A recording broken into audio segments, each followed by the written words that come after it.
Once again, Sports Counterpoints podcast. It's good to be back. It's February 2nd, 2022, 22222. We're back here. Cool. Brian, what's up, guys? Hey. Back on the show. Good to be back. As always, been doing this pretty regular, so that's good. Today's show, we're talking about last week's NFC Championship and AFC Championship. We'll talk about the NFL coaching tree and, I should say not coaching tree, but actually like the coaching hires, and then also Brian Flores and the lawsuit he brought against the NFL relating to those coaching hires. So starting with the NFL, let's start with the AFC because I think that's the order the games went. So Cincinnati Bengals, Kansas City Chiefs. What are you guys thinking, man? Wow, I'll go on this one. Actually, B, no, you watched the actual whole game. You go on it. Yeah. How about them Bengals? Got it right too, so yeah, go ahead. I got it right by picking the spread, but I even said that I thought Kansas City might be able to pull it out, and it was just a matter of whether or not they win. But point being, how about them Bengals? Look, I'm surprised to see that they were able to do what they were able to do.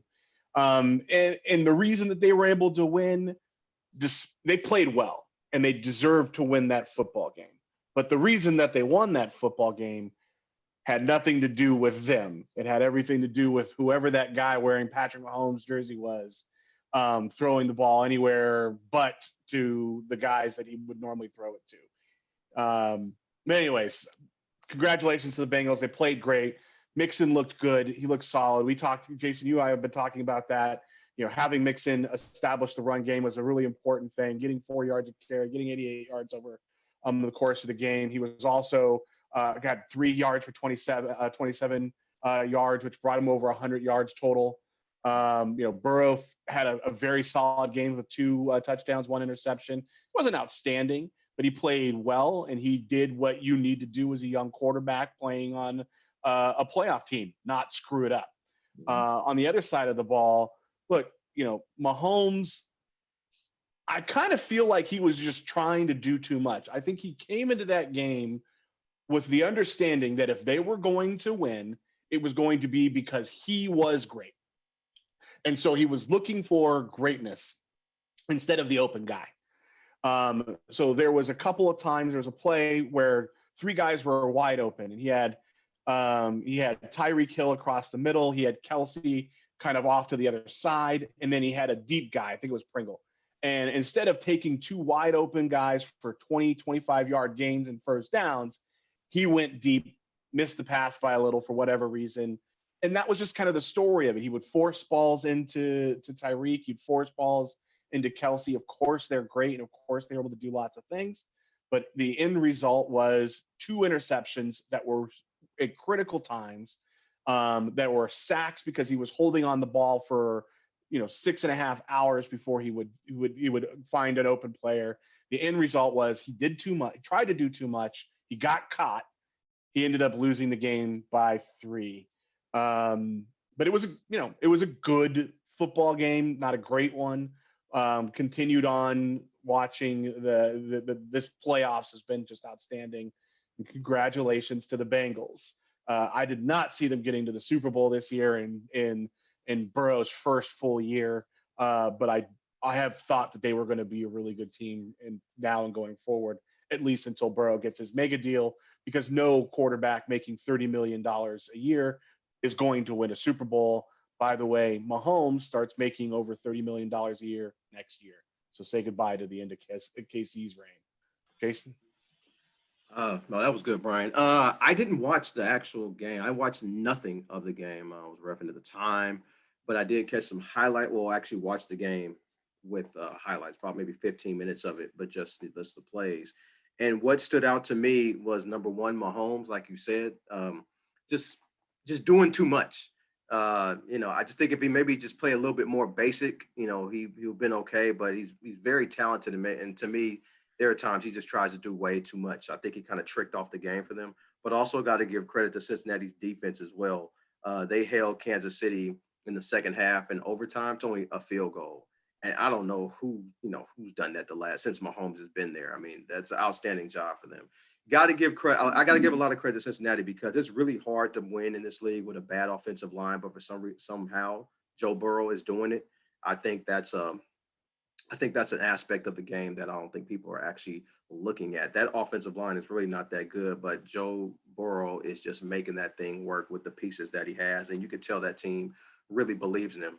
When you have a quarterback, man, it just helps your team out so much because it can cover weaknesses that your team has if you just have that guy at quarterback, and it seems like he is that guy. I know, Brian, you was on him from the jump, and I never thought he was bad. I just was like, man, he's going to Cincinnati. I don't think that career is going to take off too well, and it looks like his career is off to a fine start going to the Super Bowl, win or lose. So, like you, I only got the total right. I thought it was going to go under. It barely went under at 51. It was at 54.5, but I thought this was going to be a blowout for KC.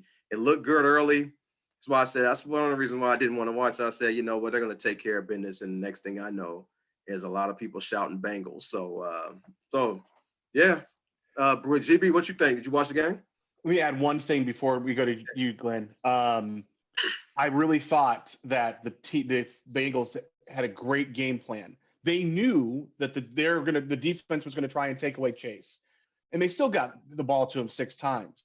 But they knew how to beat the defense by going to another guy. And T. Higgins stepped up. You didn't know if it was going to be, Tyler Boyd or someone else. And T. Higgins stepped up, 6 catches, 103 yards.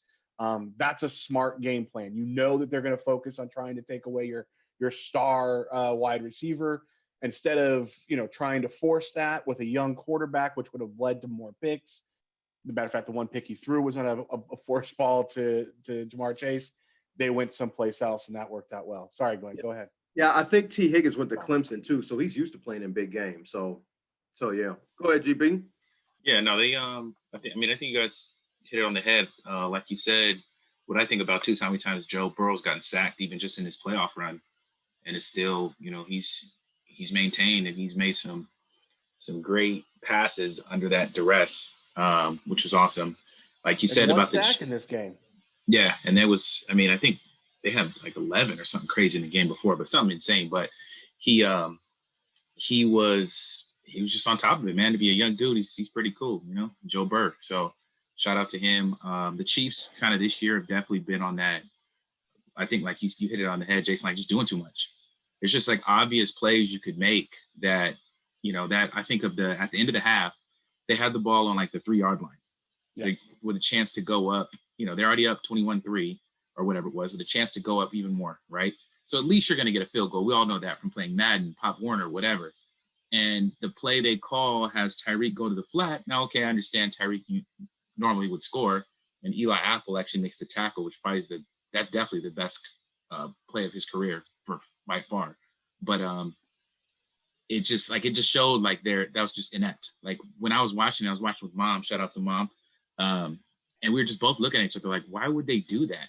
Like, why would you do this now? Take the 3 at least. Like, you get it in the end zone or throw it away and take the 3. And they throw it to Tyreek and the time runs out. It just was stuff like that was just foolish to me. So Bengals have been on their grind, man. They've been hot. They got hot at the right time in the Super Bowl. So shout out to them.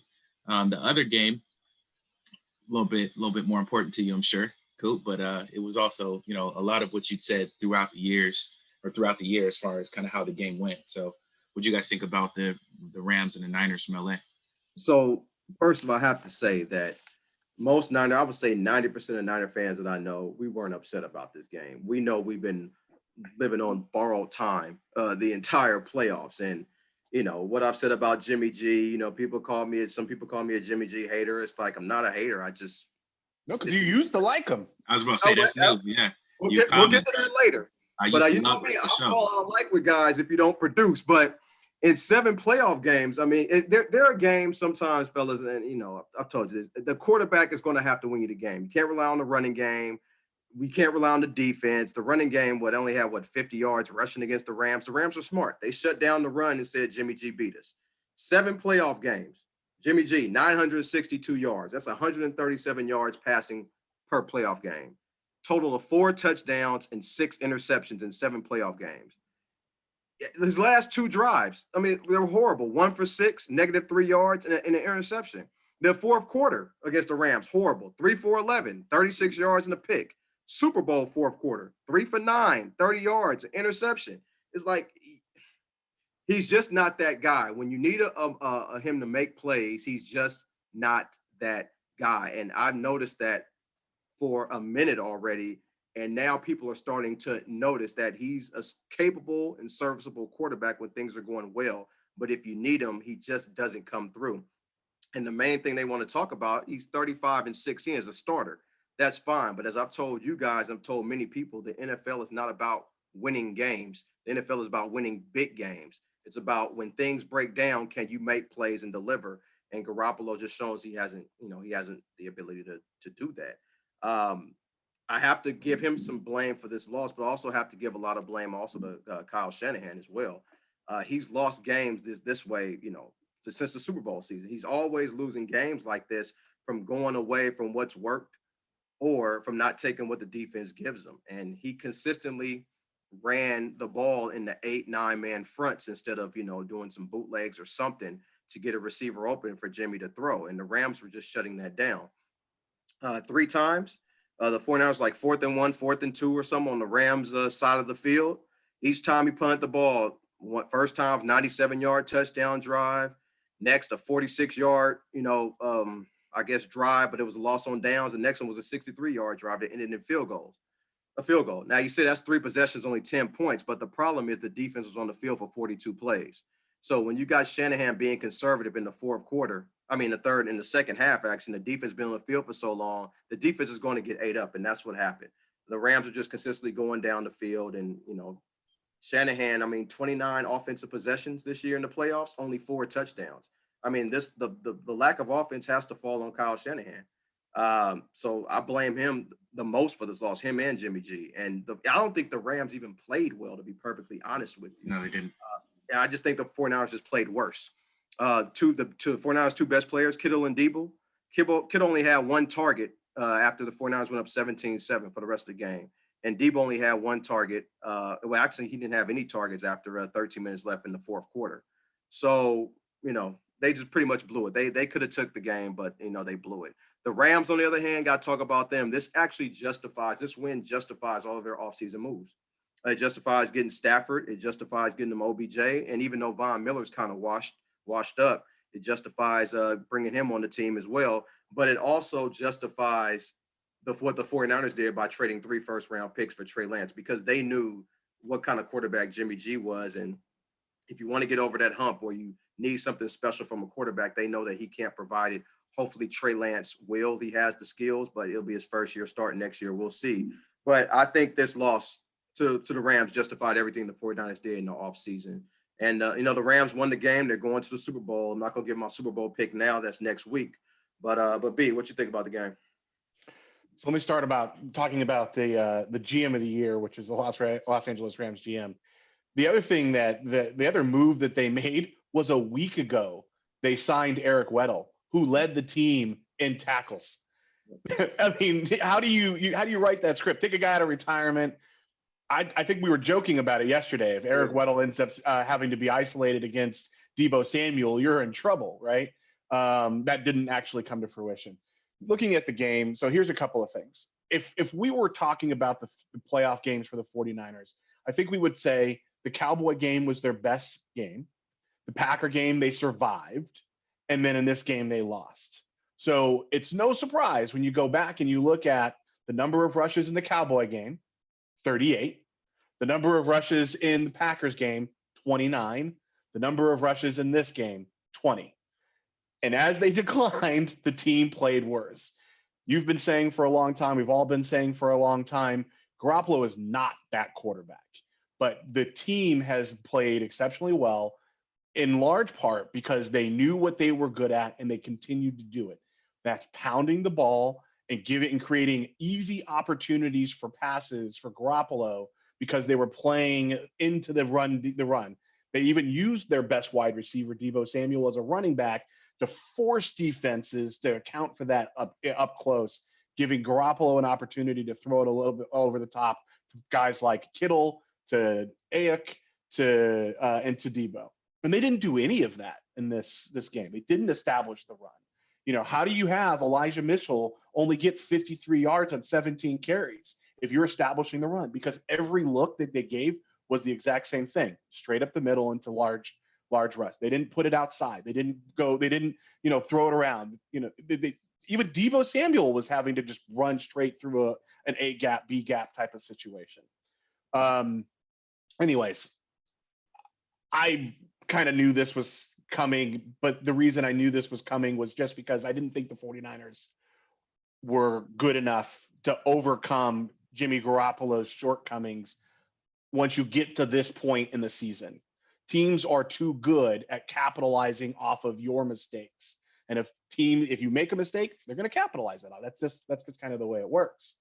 On the Rams side,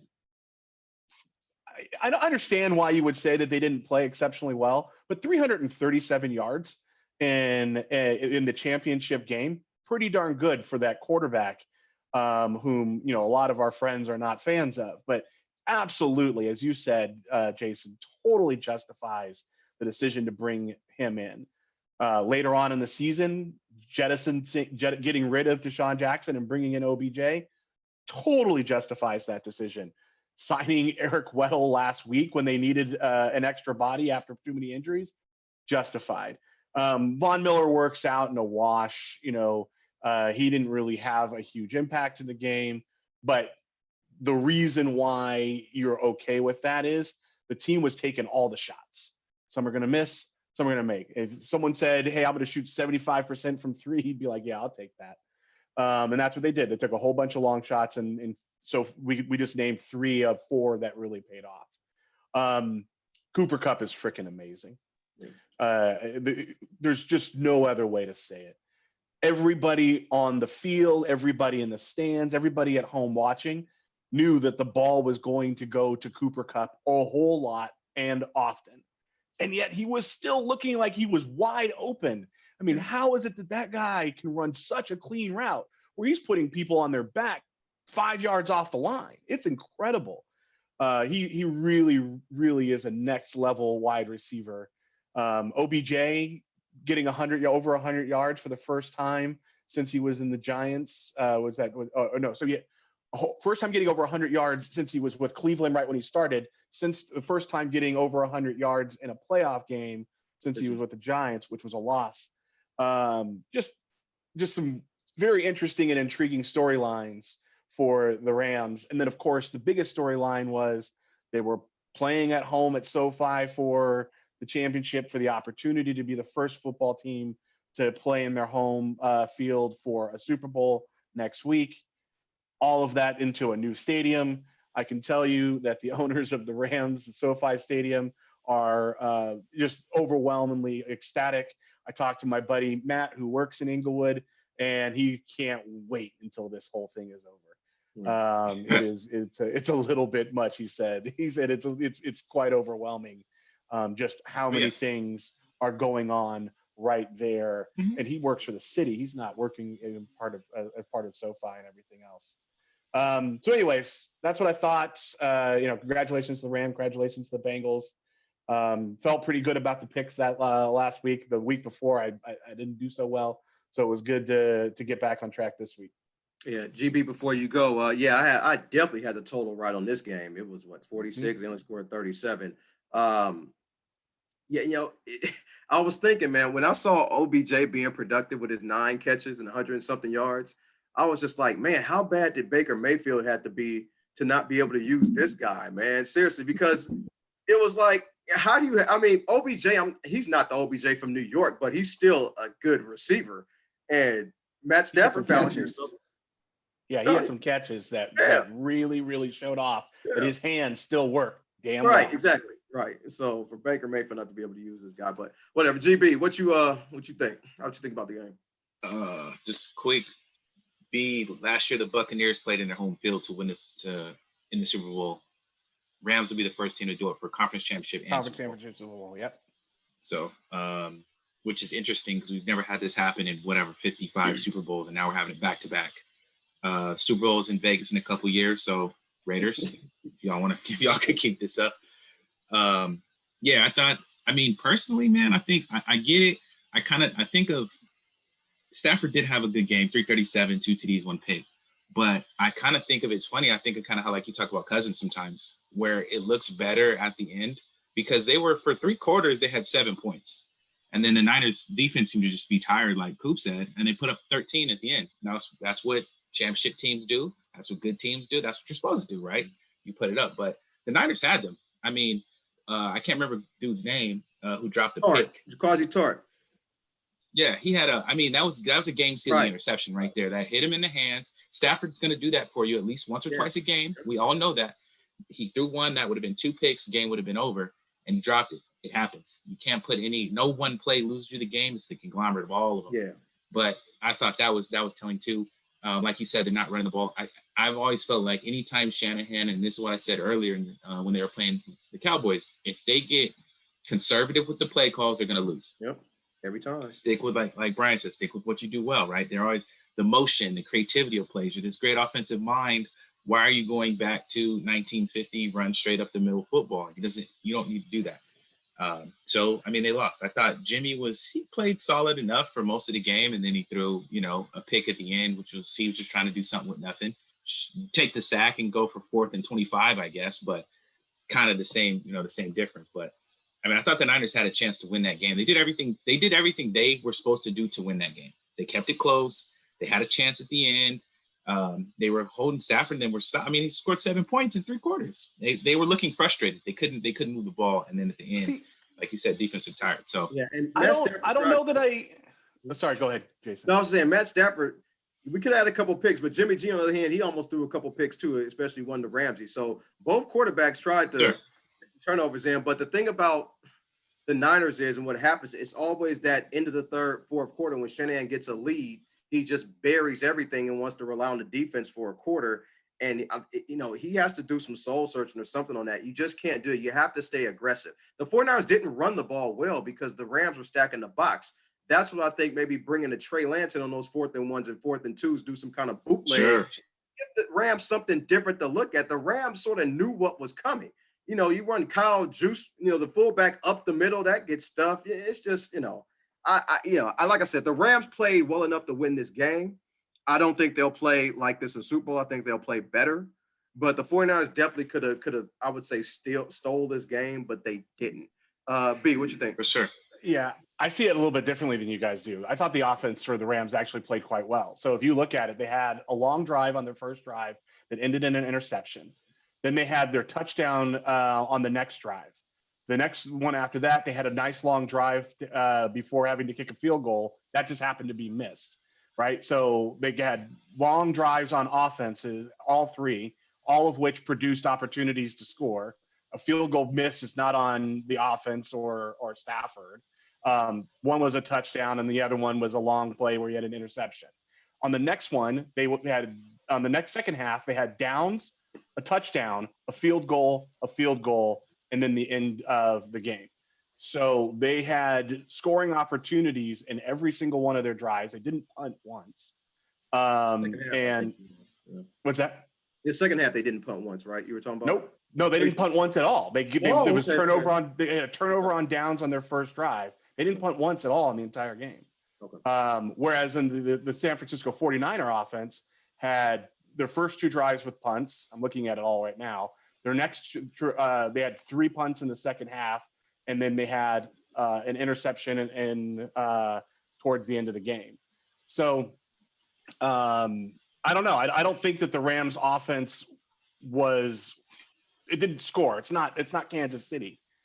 But in a game like this, being able to produce opportunities consistently, whether it's getting down into the red zone, of course, you don't want to throw a pick. The next one was a touchdown. The next one was a missed field goal. The next one downs. Then it was a touchdown again.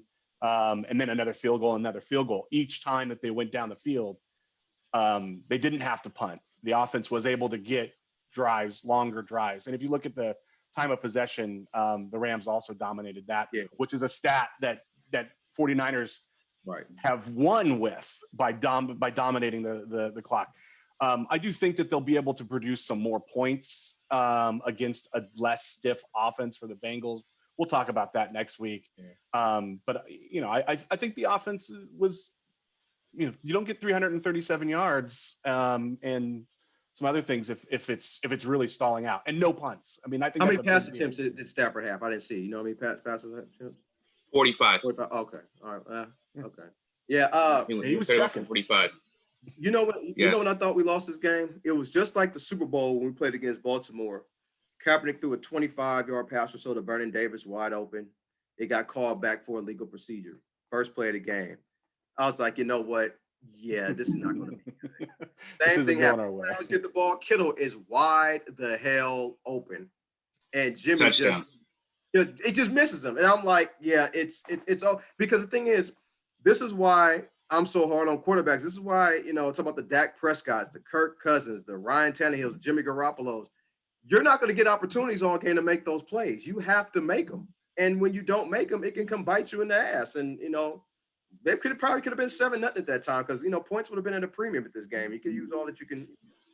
Oh, man, easily. He was going to get a lot of yards. That's why, people say, oh, you don't like this guy, I don't like that guy. It's not that. But when a guy consistently doesn't make plays, and to answer your question, Glenn, the guy, I liked Jimmy at one point. He was a truck. He was pulling us, okay, when he first got there, but there were no expectations. But when the expectations came, when the contract came, and you need to prove that contract in the playoffs, he just didn't get it done. And it just, and it was a pattern, even in the regular season. And that's when I told you guys middle of the year, I'm like, you know what, I'm done with Jimmy. I'm done. I've seen this story play. And I know Brian's never liked him. I give you credit for that. But at one point, he was pulling us, man. But now he's become a liability. So I think at his best, he was Trent Dilfer.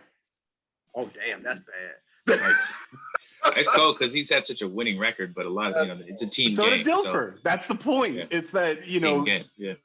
And if you look at that team, it was great defense, a running team, and all Trent had to do was not make the mistake. And he got a lot of credit, more credit than he deserved.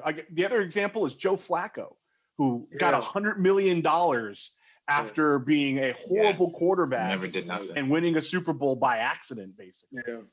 He got a $100 million contract when $100 million was a big deal. Anyways, I just...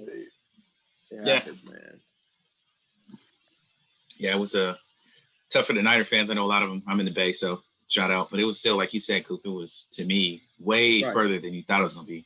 They lost 4 in a row early in the season. And it was like, I was never thinking it was NFC Championship. Our first podcast was us talking this season, was us talking about how bad the Vikings and the 49ers were. And it was a few weeks before they were set to play each other. Yeah. And we were like, they could both be out of the playoff hunt at that point in time. Right.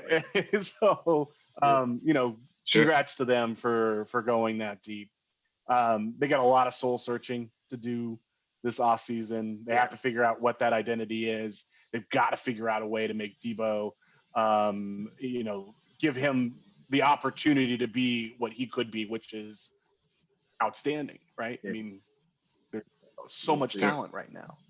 And they need to figure out who their running back is. And that's not to say that Mitchell isn't it. And I know, but they've got too many people over there who can't stay upright.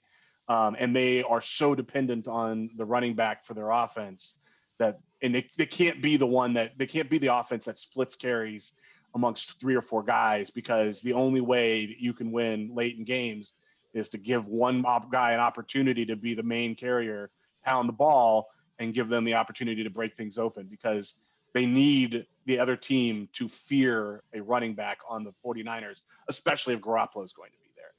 Oh, shit, he's gone. But we'll talk about that. Yeah, that again, that's $25 million to pay Bosa and Debo extensions. But yeah, we'll talk about that later. Yeah, he's gone. So, all right. So yeah, good games though. I mean, Bengals, Rams, got a good setup. We'll talk about our picks next week.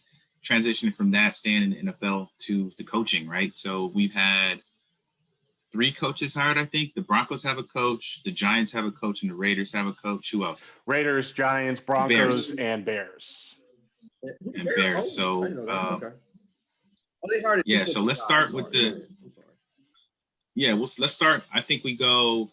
Well, damn, half these teams are in that damn lawsuit. I was going to go that way. Yeah, we'll go with the Raiders first because we're not in the lawsuit yet. But I do. When they interviewed Jared Mayo for the head coaching job, I knew that was a Rooney interview. But anyway, Josh McDaniels is there. Brian's kind of talked me off the ledge. I've watched tons of videos on his offense. I've been playing with the Patriots playbook on Madden. They get Josh McDaniels, they get Dave Ziegler, both from the Patriots. Both went to the same college. Both have been at the Patriots for years, work relationship. So I guess, my team, I'm interested because you can't really, this is like one of those situations where we're actually a playoff team, right? You had a team that was making some strides. You really can't take a step back. The issue is going to be that we're going to see what they can do in the offseason. Additionally, you're going to have a tougher schedule than last year, right? Because now you're a playoff team. So you're going to play teams at the same level. Plus, our whole division pretty much is playoff teams. So it'll be interesting to see what they do. For me, the biggest thing is improve the red zone percentage. As you were talking, Brian, about the Rams moving down the field and having opportunities and not capitalizing, all I could think of is us, and you lose games. You can win games, but a couple balls bounce the other way and you lose. So that's kind of what I was thinking about. So I want to see the red zone offense improve, which they were way better than us. The Patriots were last year there, red zone scoring, et cetera. So we'll see what happens. I was kind of anti-Josh McDaniels because of the Broncos coaching and all that, but that was, 15 years ago or something. He was 32 years old. Now he's 45. He's been with the Patriots for 18 years. So we'll see. Typically, Patriots coaching staff going to another team does not work, but we'll see what happens. So that's kind of what I'm thinking. What do you guys think? Go ahead, B. Take it. So my thoughts are this. Whether this hire works out, we'll find out. And that this is hire for the GM and Josh McDaniels. We're going to see. But I have a lot of respect for the Raiders, who knew that they needed to have a cultural shift in that team and at least made an attempt to go out and find the culture that they'd like to emulate, and then said, we're going to just hire all of it, right? We're going to take the GM, we're going to take the coach, and we're going to give that a shot. It may not work out. But at the same time, we get to see what could possibly be. They've got a lot of work to do. And it's not just Carr, because I actually think Carr kind of fits a Josh McDaniel run offense. But what are you all going to do with Josh Jacobs? Because he doesn't fit in an offense run by, if you look at Josh Jacobs, would he ever fit in what was happening with the Patriots? And he fumbles the ball a little too much. So it'll be interesting to see, because he's a very good player. But I don't know that he fits there. And the GM's got to figure that out. They also got to figure out how to get people to not have too much fun in Vegas and forget that there's Ubers out there. But I like the hire. I have a lot of respect for taking the shot and saying, hey, if there's an organization that we want to try and emulate over the next 10 years, let's call it, that's it. It clearly tells the fan base, you, Glenn, and the rest of the Raider fans, we're serious about this. We're trying to get away from this Gruden disaster. We're trying to go and look for something different. And we'll see if it works. I don't necessarily think that McDaniels is bad. I don't, remember that Bill Belichick used to coach in Cleveland. Sure. Sometimes the second shot, it goes a long way, but we'll hopefully it'll all work out for you guys. I don't necessarily root for the team. It's not my favorite team, but I would like to see them be better, just so that kind of parity in the league can be restored, and a good Raiders team is good for the NFL. Like it. So I didn't think Josh McDaniels was ever going to leave New England. I thought he was just going to wait it out. And when he took the Raiders job, the first thing I thought to myself is, I don't think he believes in Mac Jones. I think that ceiling is very low. And I think he knows that he's not going to, get any type of, now I'm not saying get close to Brady's success, but I don't know. With Mac Jones, I don't know. He's just a limited quarterback. And maybe he figured if he goes somewhere else, he'd get a more talented quarterback. And I think Derek Carr is more talented than Mac Jones. So at least he has a starting point. When I think of McDaniels and I think of the Raiders, I don't know if that's a good fit. It might work out. It just doesn't seem like that's a Raider fit in Las Vegas.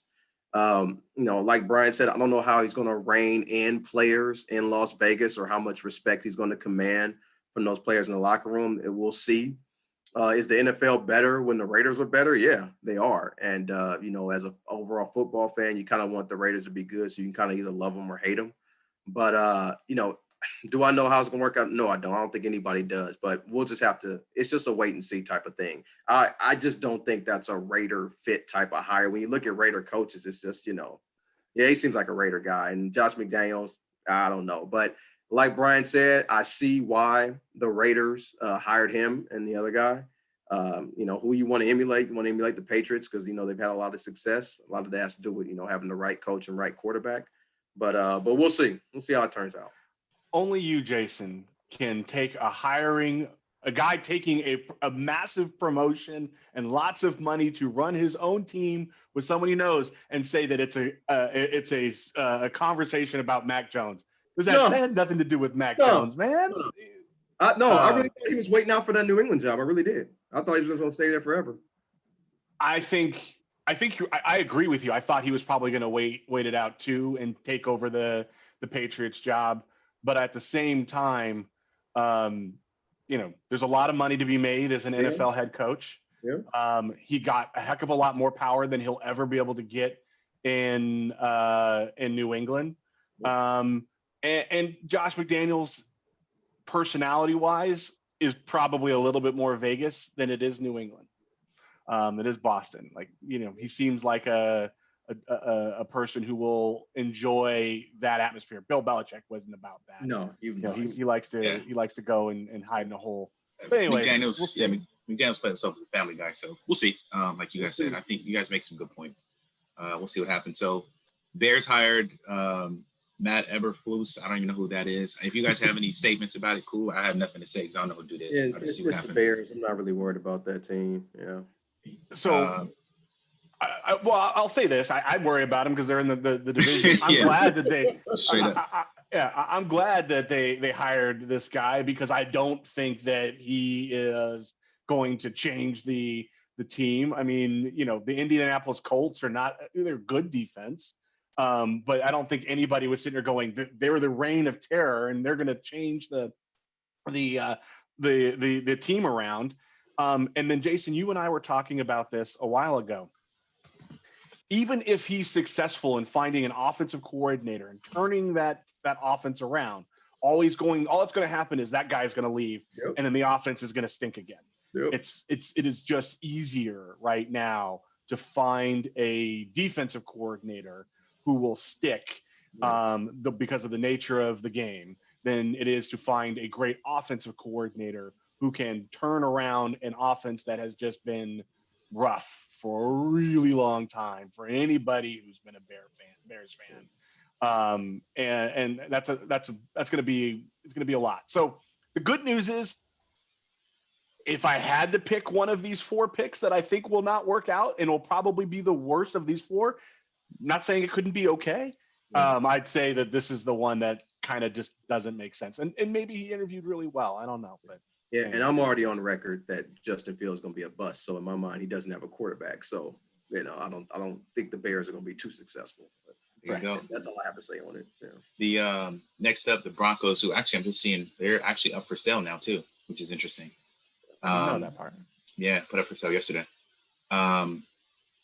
Interesting. So we'll see what happens there. There's some talk of Robert Smith bidding on the team, Morehouse graduate, billionaire. The last I read, he wasn't going to, and I was hoping that was just smoke screens. But we'll see, because that could be the first black owner potentially, but I'm not holding my breath. If the league wanted to try and get out from up under this lawsuit, though. But anyway, so they hired Nathaniel Hackett. He's from the from the Packers. People thinking that he's trying to get Devontae and Aaron Rodgers, which I hope is not the case, because I don't want them in my division with Herbert and then Mahomes and then Rodgers. But yeah, so that's who they picked, Hackett, and they're picking up some other guys too. So kind of what you guys have any thoughts on that? I'm gonna be real quick with this, B. I heard that he blew them away in an interview. I think that's bullshit. I think maybe he promised he can get Aaron Rodgers there, and that's why he got the job. That's just personally what I think. I don't think this guy is all this and all that like they're trying to make it seem. So I think Aaron Rodgers is going there. I'm just calling my shot right now. What you think, B?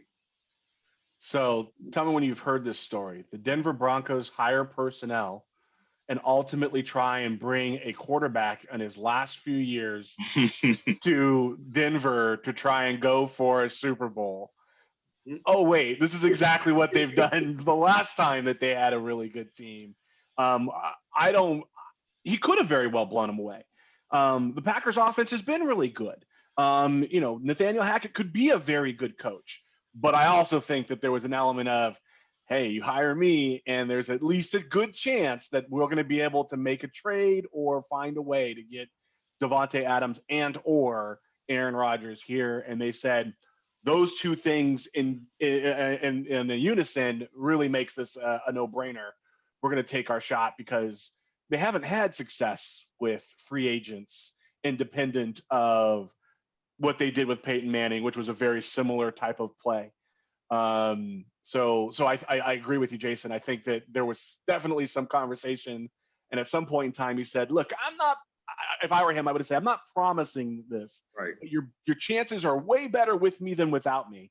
And so, Man, let's make this happen. I'd have been in the interview like, oh, excuse my phone. Oh, man, that's Aaron. He is so crazy. This boy is wild. But, yeah, we'll see what happens, man.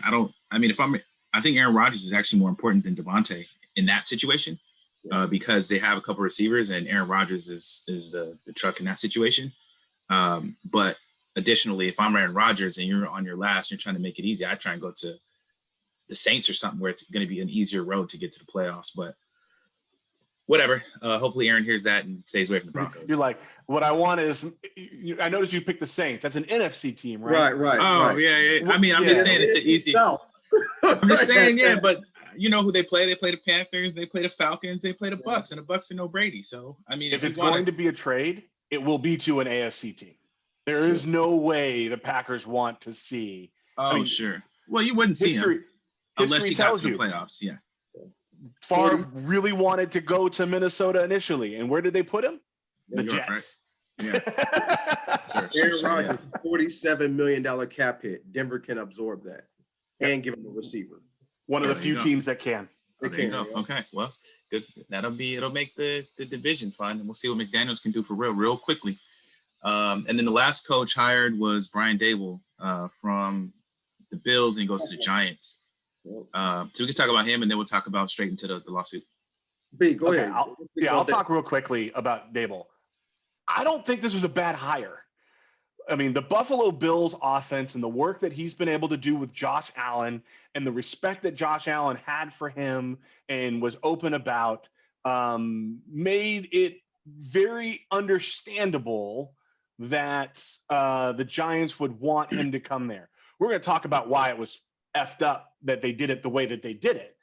But ultimately going and interviewing somebody who has a world-class offense that just had an outstanding season, 2 years with one of the top-rated quarterbacks in the NFL, just had an epic battle game where, against Kansas City, where it was all offense. There's a lot of good reasons to understand why Dable was a good choice to be a head coach.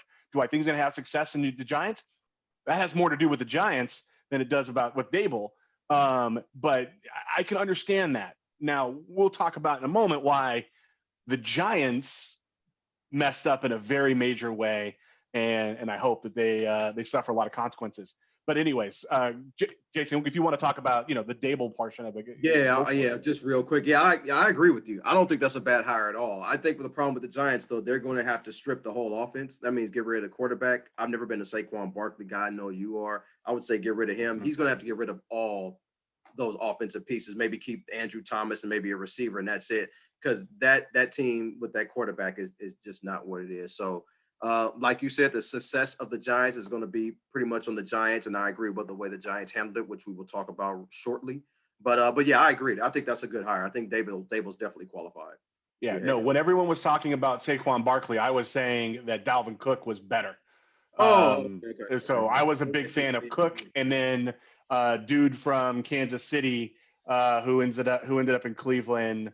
But those were Kareem Hunt. Thank you. Those were the guys, and then now like Mixon of that age group. Right. Obviously, Jonathan Taylor is next level, but he wasn't. We weren't talking about him then. Right. Yeah, definitely. So transitioning into Coach Brian Flores sues the NFL for discrimination in hiring practices, which we've all seen multiple times and knew was a thing. But he actually got in front of it and put his face as the the image of it. And I respect him majorly for this. No doubt about it. But sues the league, mentions a couple teams, including the Broncos, who says when he came in for an interview, they didn't look like they were taking it serious. They had been out drinking from the looks of it. Felt like it was an interview just to say they, interviewed a minority candidate. The Giants, he gets a text from Bill Belichick that says, "Hey, heard you landed the job. Congratulations." And he says, like, "Thanks, coach. I think I have a chance. But are you talking to me or are you talking to Brian Dable?" He's like, "Oh, my bad." Which is, the irony of this is an old guy not knowing how to use a cell phone is what causes this whole blow up. But he, so he mentions that, and then Brian Flores now goes to interview, but under the assumption maybe he has a chance, but really they've already selected their coach is what the impression was, and the Giants say that's not what happened. We took all the candidates serious, etc. So I saw you shake your head, B. What's up?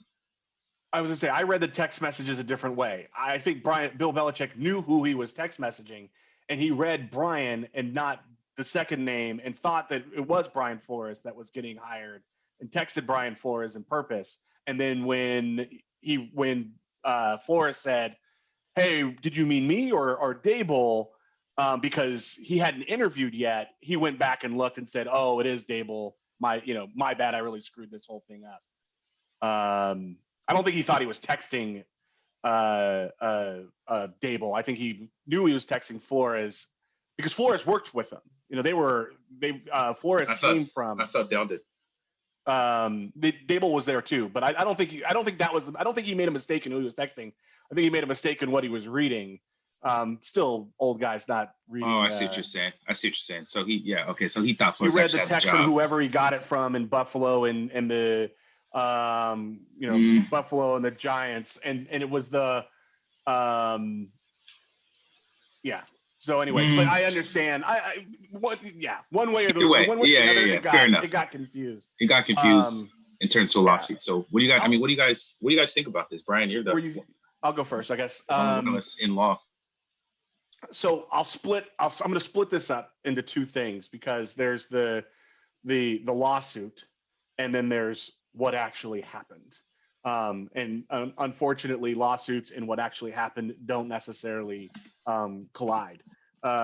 So when it comes to what actually happened, this is just so messed up. And if anybody who's been listening to our podcast since the beginning, a couple of years ago, you'll remember some very, very heated comments by me about how jacked up the NFL is when it comes to race. The NBA has always handled it much, much better, and the NFL just sucks. And they treat minorities like crap. And the Rooney Rule has always been a fraud.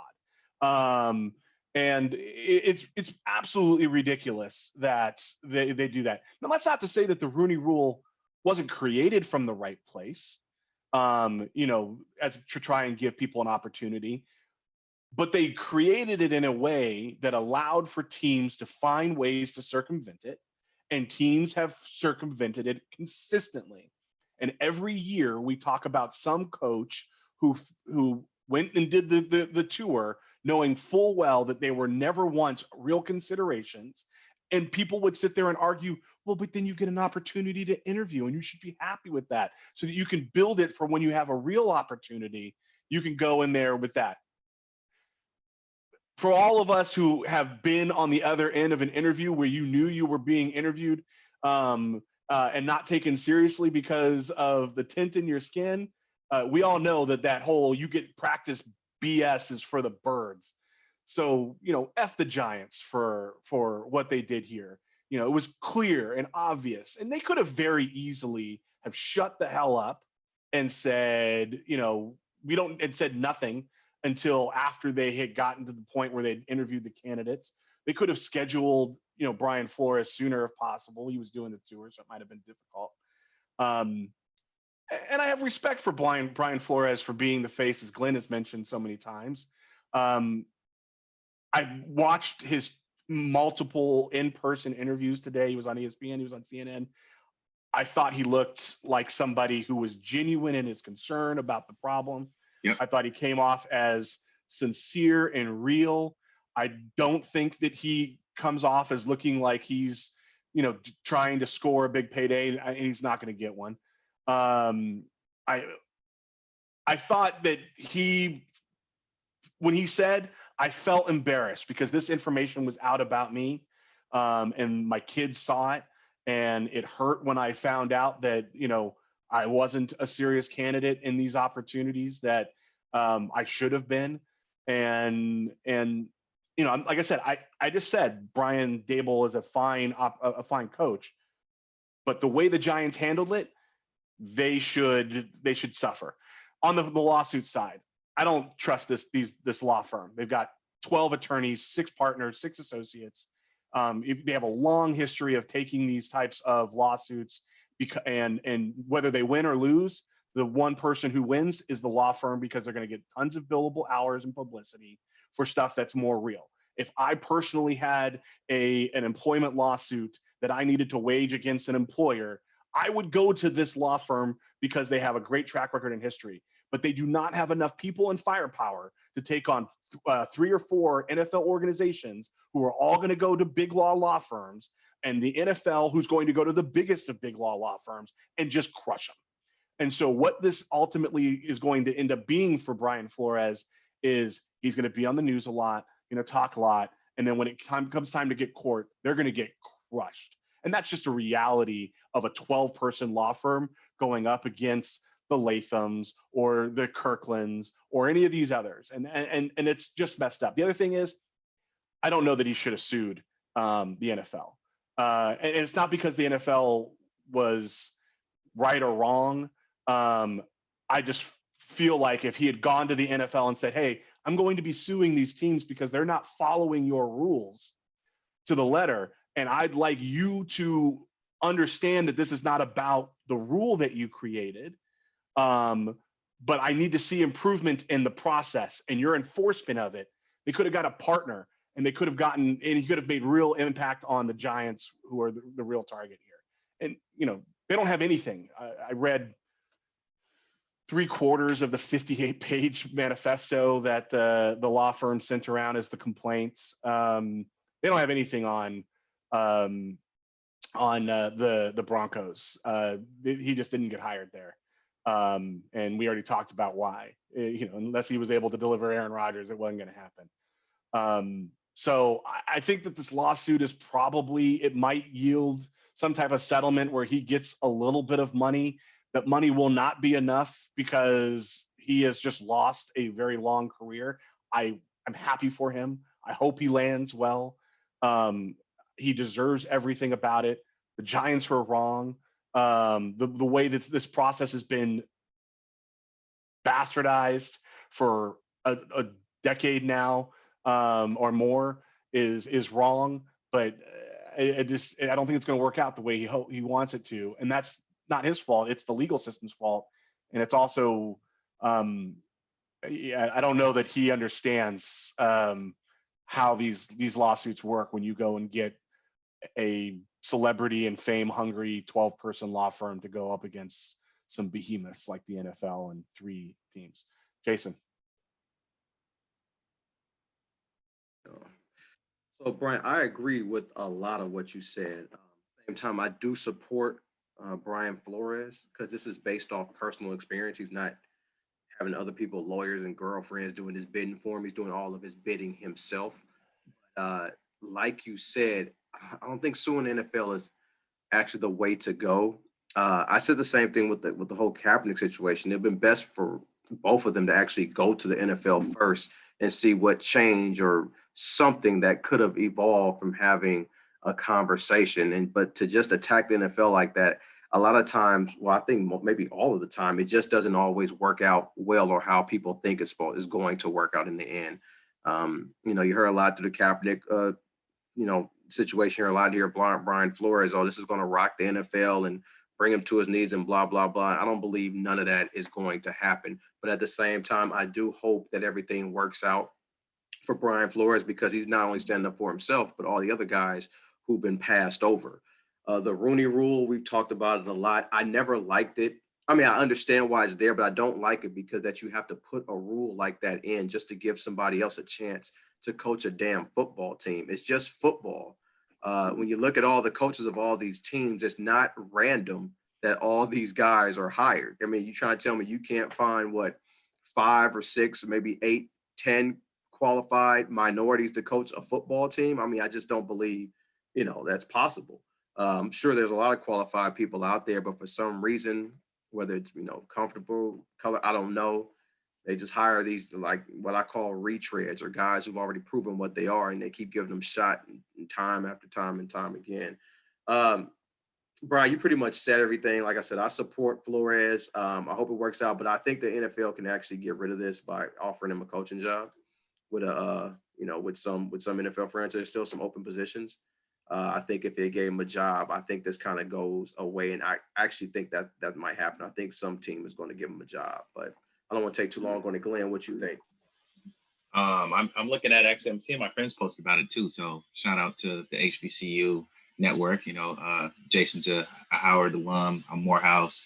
Brian, I actually went to Morehouse too after talking to Brian too. Brian was there for a bit. So I mentioned that to mention that I'm looking at it. I'm seeing my friends who are lawyers, attorneys, et cetera, mentioning how, kind of to Brian's point, this law firm small and they have no Black attorneys on staff. Not one. So they were saying how, as they mentioned, as they're reading kind of the comments that Brian mentioned, I haven't read it, but like the stuff they're saying is not something that any Black attorney would have allowed to be printed. So, I mean, hopefully, sometimes, especially in this current era where like clout and attention sometimes equal the best, you know what I mean? Maybe just the attention that this brings and it may cause something. I don't know. To Brian's point, it doesn't sound like this law firm they don't have the skill to do what they're saying they're going to do here. But we'll see what happens. I mean, we've known about this for years. It's always been a running joke. There's never been more than, I think, like 3, maybe 4 Black coaches ever at one time, in their league. Right now, it's only Mike Tomlin. We know how it goes. I think it's funny, but people hire people who look like them. It's always kind of been like that. So it's funny though, because you keep getting the same thing when you do that. Brian Flores was a good coach because you took a chance, and they still try to sabotage him, and he won. And I knew when he said that he said the owner was paying him to tank. Basically, I'll give you $100,000 every game you lose, because he wanted, which is funny, he wanted Joe Burrow, but Brian Flores was still winning those games. And I knew they were trying to tank because they traded away anybody of value on that team while he was coaching there. And I'm like, why would you do this? They traded everybody away who had any value, and he still was winning games. And I've said multiple times throughout the thing, just from being a fan of the game, like, this dude can coach. He took us to the brink multiple times. His quarterbacks have been like, Brissett and Tua, and I mean, Jason, you're always saying he can't win with the quarterback, and he's done it. So it's obvious that he has some legs in what he's saying. He's clearly capable, and they're not hiring. This is what they do, but I just hope that it turns into something. I don't know that it will. Typically, it doesn't in these situations. When you put a league like the NFL up, put their back against the wall, typically they don't do what you think they should. They might do some more in racism shirts or something. Yeah, I think Peter King said, it was one of his articles I read, I think last week, and I think he said 2017 or 18, there were 7 Black head coaches in the NFL, and I think now it's only Mike Tomlin and maybe Saleh, and then Rivera is the only minority. Tomlin's the only Black. Saleh and Rivera count as minority candidates. Minorities.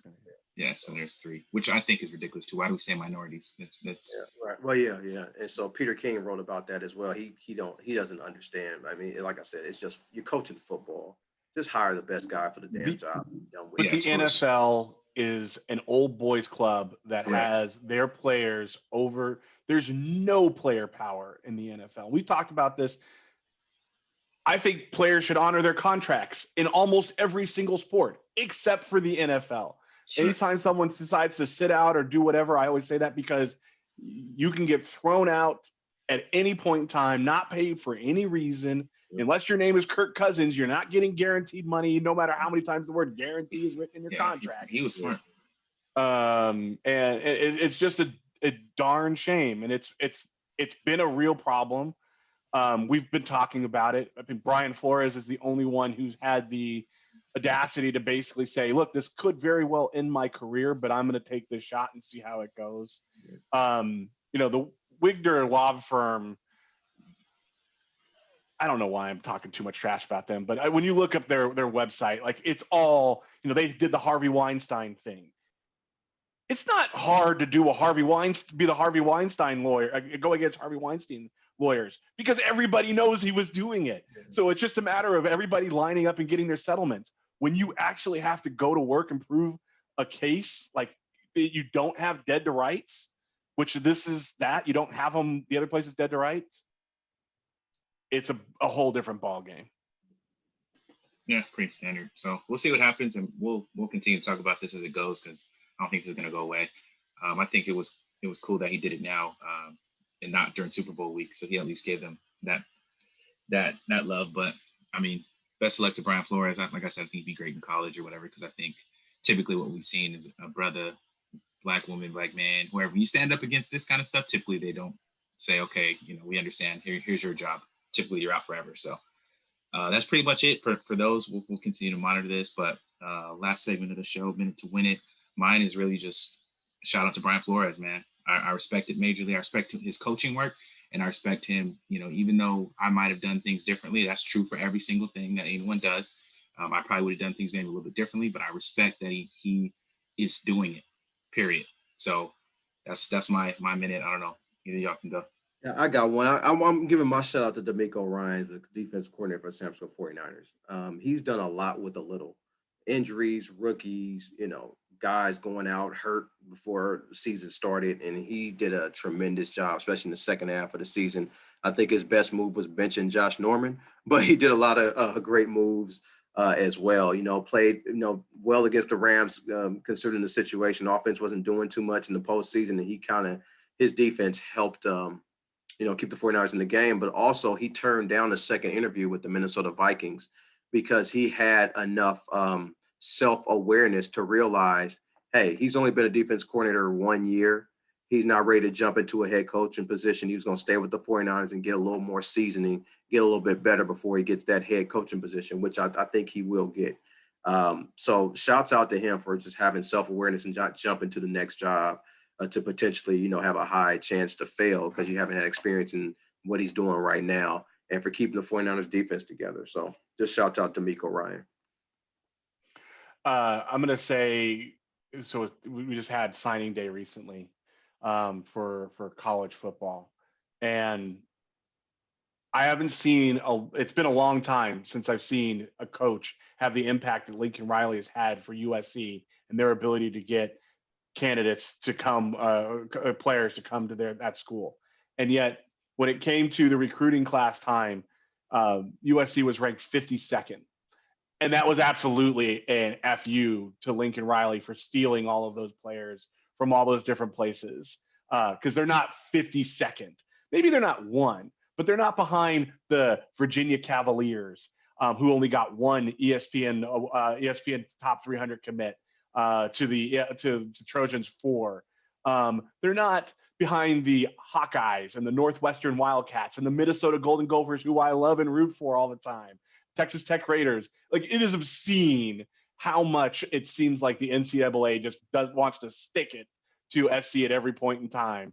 There'll be a recruiting scandal of some sort at some point in time to try and do it, to try and stick it to them. But anyways, I just thought that was amusing, and it happened recently, so I thought I would talk about that.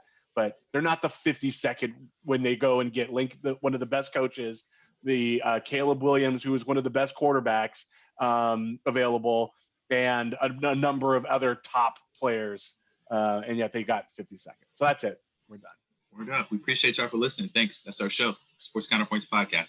Thank you all. Later. Peace.